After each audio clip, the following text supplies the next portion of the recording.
Gayatri PG college Sanchore की online class में आपका स्वागत है। प्रिय विद्यार्थियों, आज हम बीए पाठ द्वितीय विषय इतिहास में फिरोज शाह तुगलक द्वारा किए गए कार्यों का अध्ययन है वो करेंगे।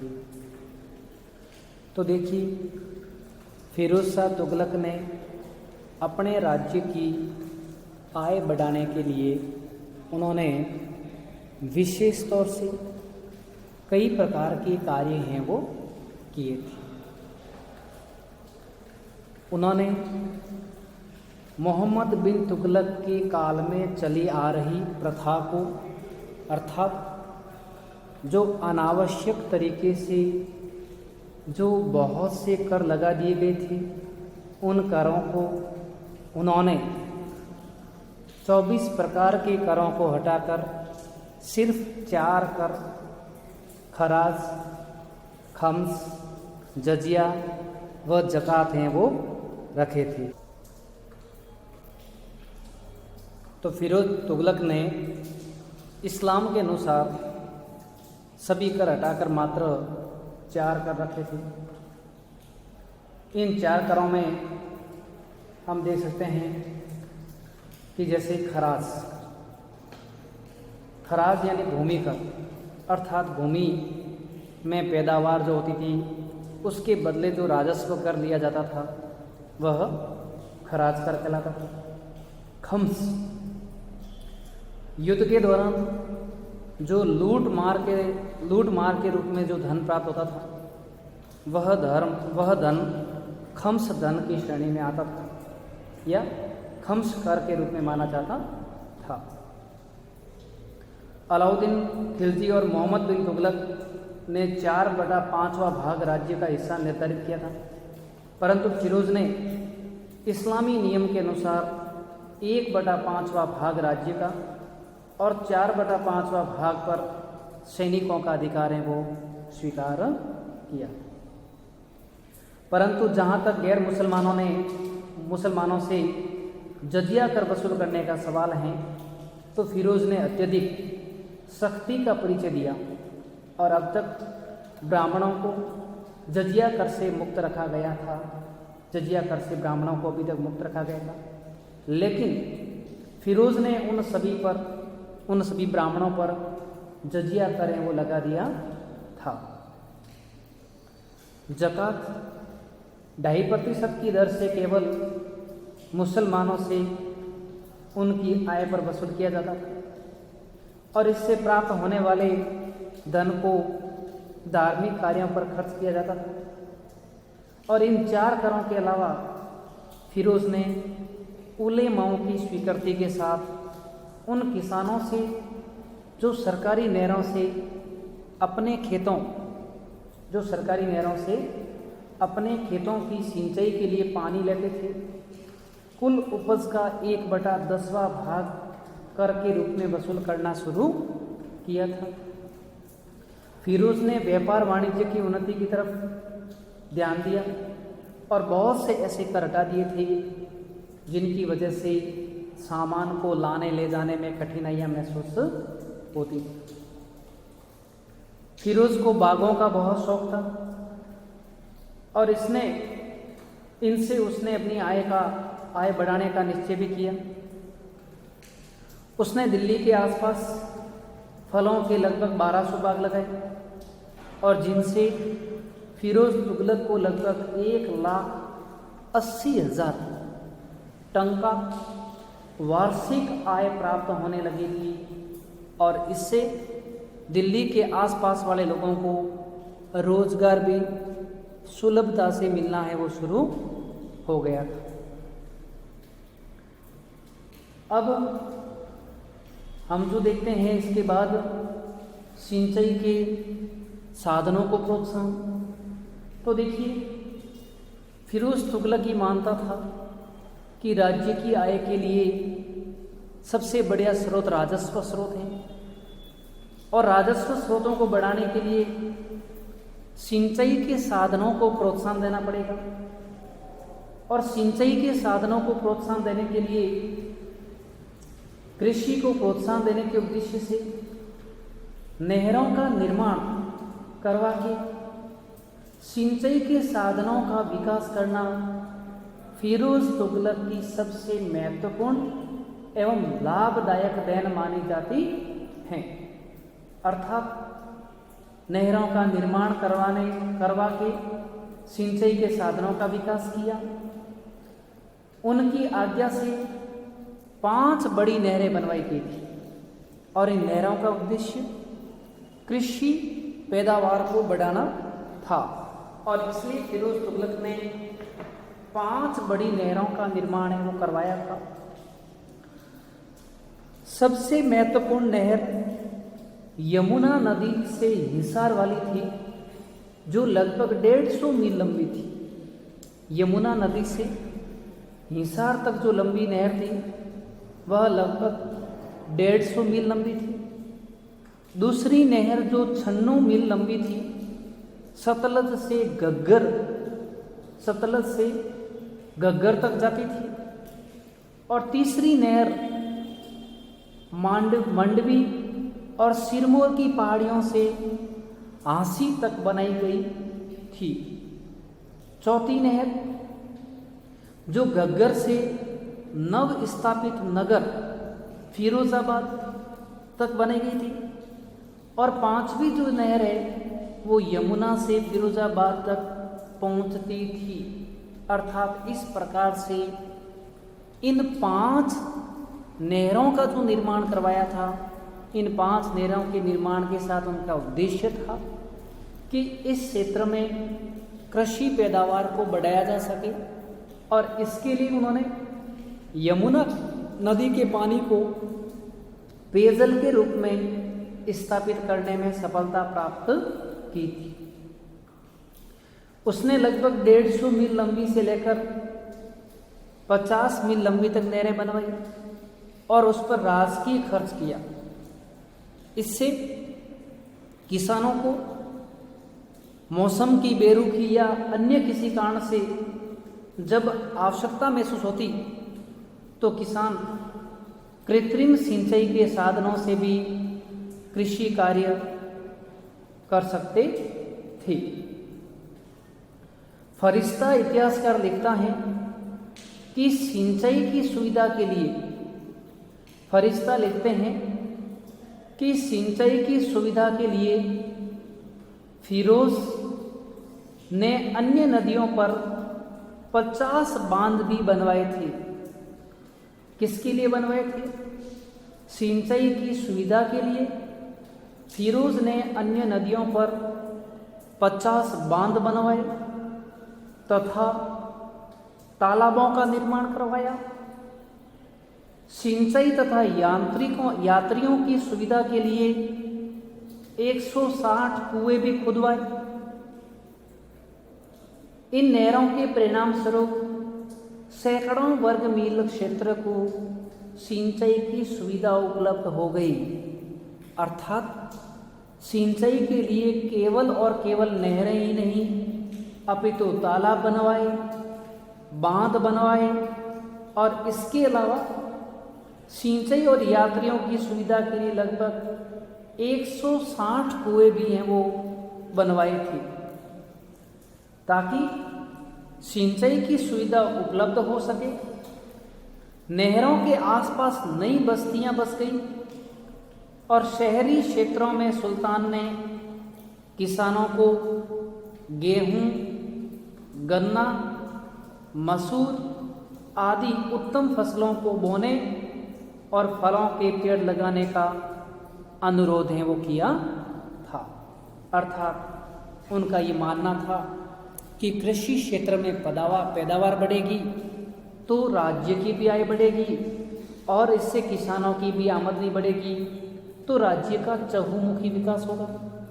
और इसलिए उन्होंने सिंचाई के साधनों के रूप में नहरें, तालाब, बांध आदि का बड़ी संख्या में निर्माण करवा के कृत्रिम सिंचाई को प्रोत्साहन दिया था। फिर हम देखते हैं सार्वजनिक निर्माण कार्य। इतिहासकार मानते हैं कि फिरोज तुगलक की सार्वजनिक निर्माण कार्यों में भी रुचि थी और इसलिए इतिहासकार फरिश्ता पर विश्वास किया जाए तो फिरोज को सार्वजनिक उपयोगिता के भवन बनवाने में गहरी रुचि थी और फिरोज ने अपने शासनकाल में 40 मस्जिदें, 30 विद्यालय, 20 महल और 100 सराय धर्मशालाएं, 300 नगर और 100 अस्पताल, 5 मकबरे और 100 सार्वजनिक स्नानागार तथा 15 पुलों का निर्माण करवाया था। फरिश्ता के आंकड़े अतिशयोक्तिपूर्ण हैं, परंतु इतना सही है कि उसने फिरोजाबाद और दिल्ली में कोटला, फिरोज शाह, फतेहाबाद, हिसार, जौनपुर, बदायूं के निकट फिरोजपुर आदि नगरों की स्थापना भी है वो की थी। किसने की थी? फिरोज शाह तुगलक के द्वारा की गई थी। फिरोज ने अपने पूर्ववर्ती शासकों द्वारा बनवाए गए भवनों की भी मरम्मत कार्य करवाया था। फिरोज ने इसके अलावा प्राचीन स्मारकों की सुरक्षा में विशेष रुचि दर्शाई थी और इसी कारण सम्राट अशोक के 2 स्तंभों को उठाकर दिल्ली ले आए थे, एक हिजराबाद गांव से और दूसरा मेरठ के निकट से। ये दोनों अशोक के जो स्तंभ हैं, इन्हें वहां से दिल्ली लाकर संरक्षित करने का कार्य फिरोज तुगलक ने वो किया। अर्थात फरिश्ता के अनुसार जब हम आंकड़ों को देखें तो हम ये भली भांति समझते हैं कि फरिश्ता ने विशेष तौर से कई सार्वजनिक निर्माण कार्य फिरोज तुगलक ने करवाए थे। इसकी जानकारी मिलती है, जैसे सार्वजनिक निर्माण कार्यों में फरिश्ता के अनुसार 40 मस्जिदें, 30 विद्यालय, 20 महल, 100 सराय, 300 नगर, 100 अस्पताल, 5 मकबरे, 100 सार्वजनिक स्नानगृह और 15 पुलों का निर्माण करवाया। ये आंकड़े अपने आप में अगर सही हैं तो फिरोज शाह तुगलक की जनहित कार्यों की रुचि को दर्शाते हैं। तो इस तरह से उसने जो पूर्ववर्ती शासकों द्वारा निर्माण कार्य करवाया गया था उसको भी उन्होंने मरम्मत करके सुधारने का कार्य है वो किया था। अब हम देखते हैं न्याय तथा परोपकारी कार्य। फिरोज अपने आप को इस्लाम का कट्टर शासक मानता था और वह अपने आप को इस्लाम का शासक ही मानता था और इस्लाम के कानून पर न्याय व्यवस्था आधारित थी और न्याय तथा धर्म विभाग के सभी पद उलमा वर्ग के लिए सुरक्षित थे। पूर्ववर्ती सुल्तानों द्वारा छीने गए उनके विशेषाधिकारों को पुनः बहाल किया गया था। मुसलमानों के लिए कठोर दंड विधान के स्थान पर उदार दंड विधान बनाया गया था, जबकि हिंदुओं के लिए पहले का कठोर दंड विधान है वो जारी रखा था। इससे स्पष्ट होता है कि न्याय व्यवस्था मुस्लिम समाज की ओर झुकी हुई थी, हिंदू समाज की ओर कोई सुधार नहीं किया था। राजधानी में मुख्य काजी नियुक्त किया गया था और उसकी अधीनता में प्रांतीय राजधानियों तथा प्रमुख नगरों में सहायक काजियों को नियुक्त किया गया था। सच्चाई जानने के लिए अपराधियों को दी जाने वाली शारीरिक यातनाओं को सुल्तान ने बंद कर दिया था। फिरोज को परोपकारी कार्यों में भी रुचि थी और उसने बेकार मुसलमानों के लिए एक रोजगार दफ्तर भी खोल दिया था। ऐसे मुसलमान जो बेरोजगार हो गए हैं उनके लिए उसने रोजगार दफ्तर भी है वो खोला था। न्यायिक व्यवस्था के लिए काजियों की नियुक्ति की हुई थी और न्यायिक व्यवस्था में उलेमा वर्ग को विशेष स्थान दिया गया था। मुसलमानों के लिए जो दंड विधान कठोर था उसे थोड़ा कम किया गया, लेकिन हिंदुओं के लिए इसी कठोर दंड विधान को है वो जारी रखा था। उन्होंने अपने दफ्तर के लोग बेरोजगार जरूरतमंद लोगों की सहायता के लिए एक दानशाला जिसका नाम था दीवान ए खैरात नामक विभाग स्थापित किया और इस विभाग में निर्धन और असहाय मुसलमानों की वयस्क पुत्रियों के विवाह की व्यवस्था सरकारी खर्चे पर की जाती थी। इसके माध्यम से मुस्लिम विधवाओं एवं अनाथ बच्चों की परवरिश की जाती थी। फिरोज ने दिल्ली में एक विशाल चिकित्सालय दारा उल